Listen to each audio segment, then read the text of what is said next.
بسم اللہ الرحمن الرحیم۔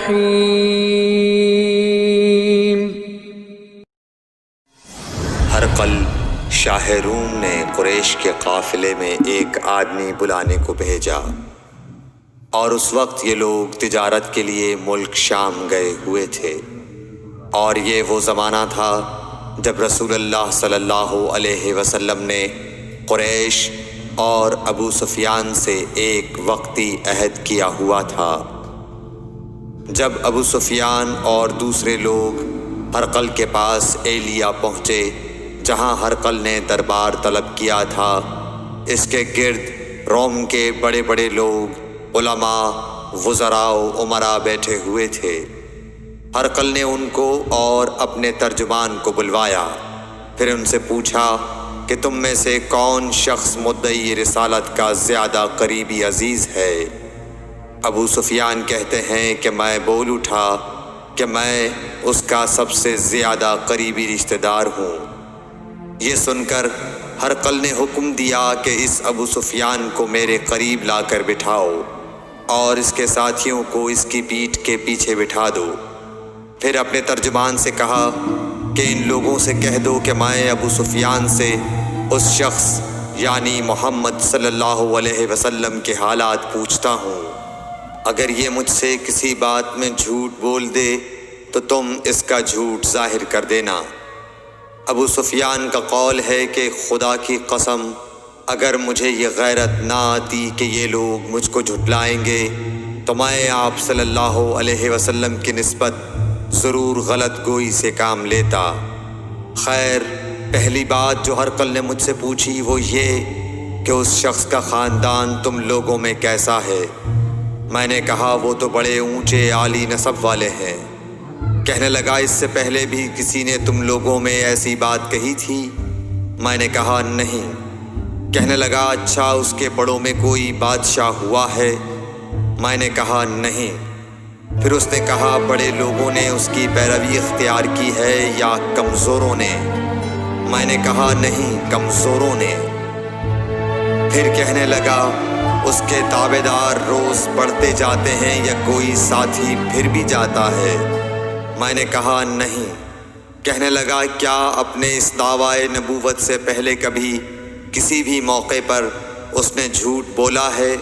میں نے کہا نہیں، اور اب ہماری اس سے صلح کی ایک مقررہ مدت ٹھہری ہوئی ہے، معلوم نہیں وہ اس میں کیا کرنے والا ہے۔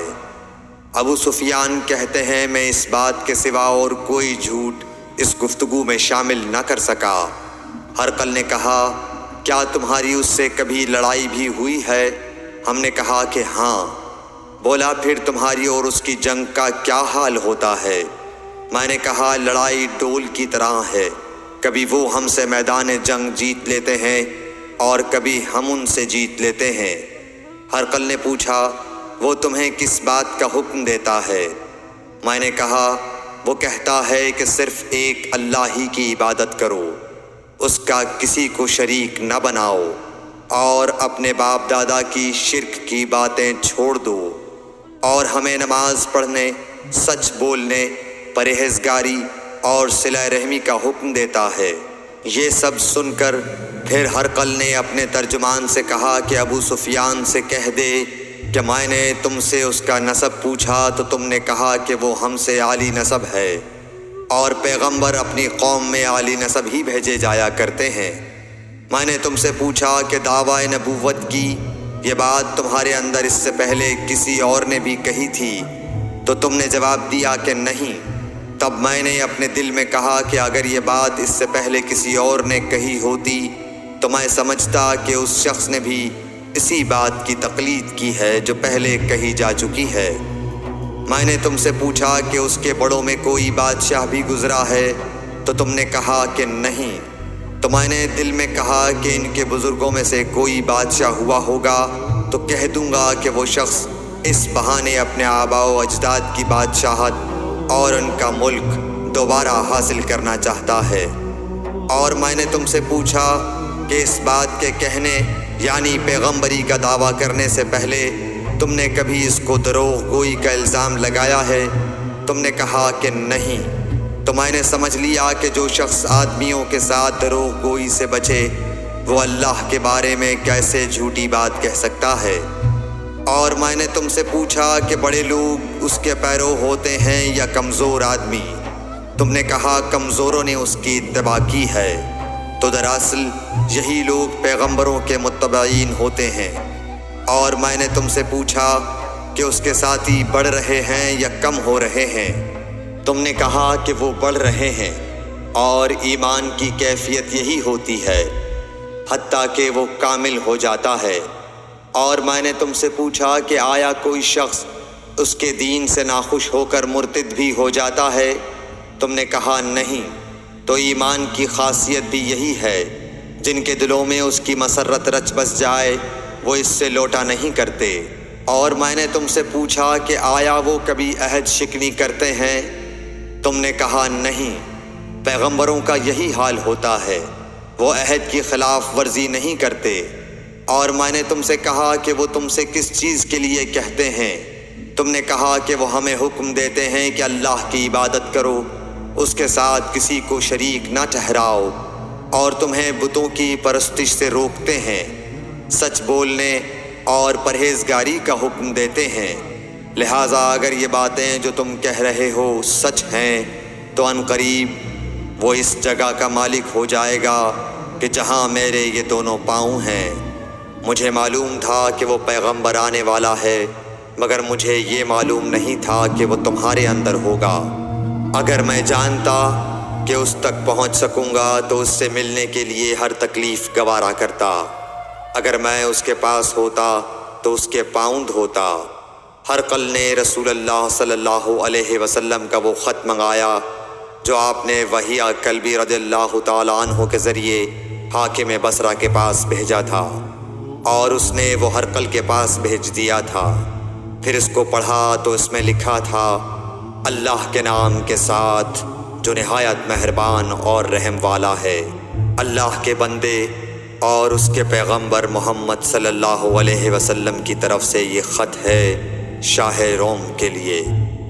اس شخص پر سلام ہو جو ہدایت کی پیروی کرے۔ اس کے بعد میں آپ کے سامنے دعوت اسلام پیش کرتا ہوں۔ اگر آپ اسلام لے آئیں گے تو دین و دنیا میں سلامتی نصیب ہوگی، اللہ آپ کو دوہرا ثواب دے گا۔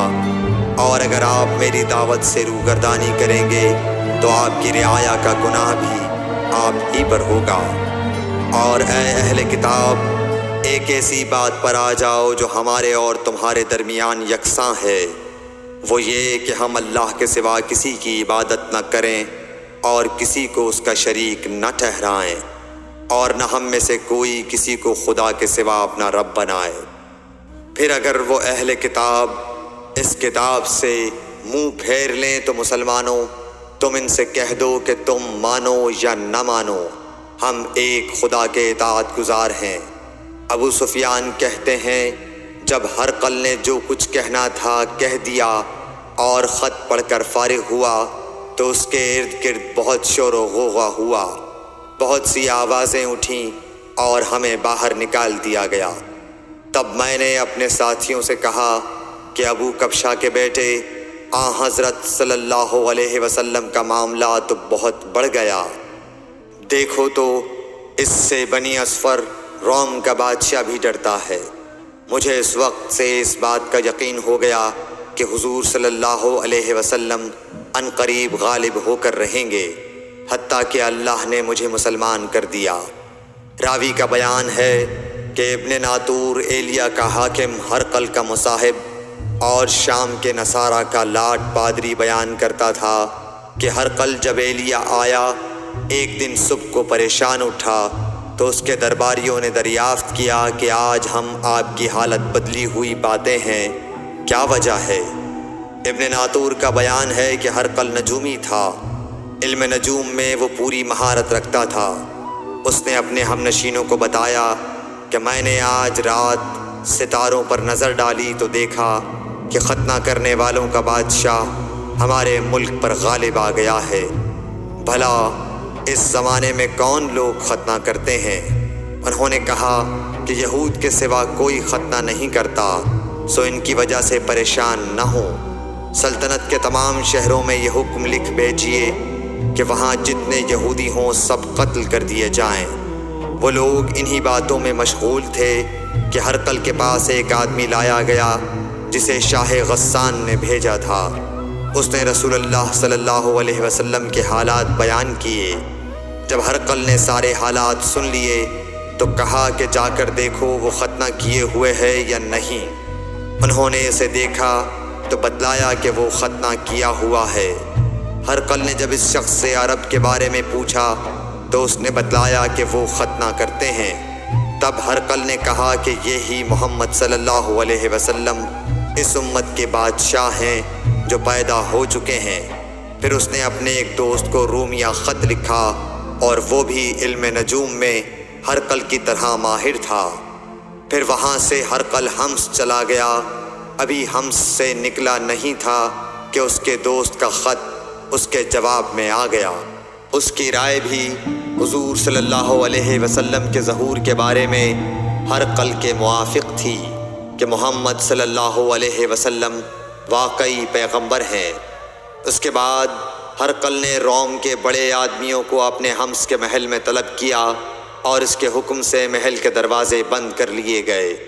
پھر وہ اپنے خاص محل سے باہر آیا اور کہا، اے روم والو، کیا ہدایت اور کامیابی میں کچھ حصہ تمہارے لیے بھی ہے؟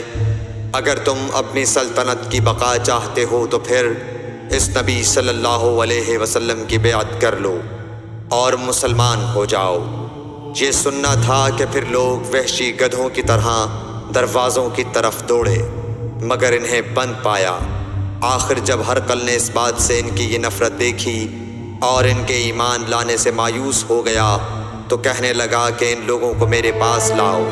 جب وہ دوبارہ آئے تو اس نے کہا، میں نے جو بات کہی تھی اس سے تمہاری دینی پختگی کی آزمائش مقصود تھی، سو وہ میں نے دیکھ لی۔ تب یہ بات سن کر وہ سب کے سب اس کے سامنے سجدے میں گر پڑے اور اس سے خوش ہو گئے۔ بالآخر ہرقل کی آخری حالت یہی رہی۔ صحیح بخاری حدیث نمبر 7۔